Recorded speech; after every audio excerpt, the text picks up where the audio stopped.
Ilunsad ng Vivo Philippines ang smartphone na Vivo V70, isang pangmalakasang gadget na game sa lahat. Si Vin Pascua sa balita.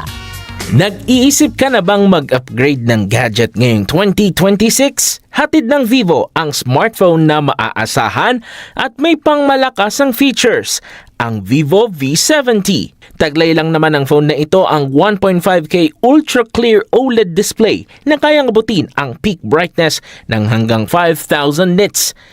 May 50 megapixels super telephoto camera ito na kaya hanggang sa 100 times zoom.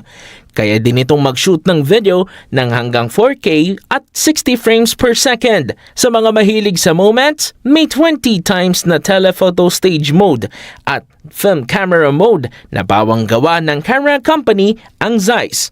This is a Zeiss camera featured.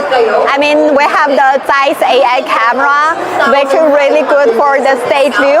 Literal namang all-day battery life ang hatid ng Vivo V70 dahil sa 6,500 mAh battery capacity. At kung malobat agad, Vivo got you covered dahil sa 90 watts na flash charger. And also, we have a lot of new things, which based on the Android, we have our FunTouch OS, which can be a lot of easy and fun features. Game ka ba sa gaming? Kaya din yan ng Vivo V70.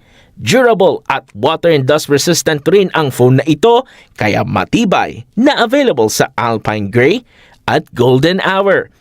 Sa launch ng Vivo V70 smartphone, dumalo ang aktres na si Marian Rivera at ang grupong Horizon. Actually, nung nag-Vivo na ako, doon ko na-realize na mas masarap talaga mag-capture na wala kang iniintinding angulo or wala kang iniintindi sa lighting.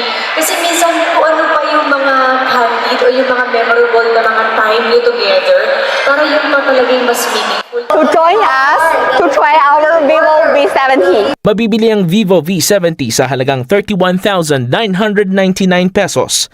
Mag-pre-order ngayon hanggang March 13 sa Vivo stores nationwide para makakuha ng discount at limited edition freebies na Vivo VIP card at Vivo Airbuds 3. Then Pascua para sa mata ng Agila, matatag, matapang, matapat.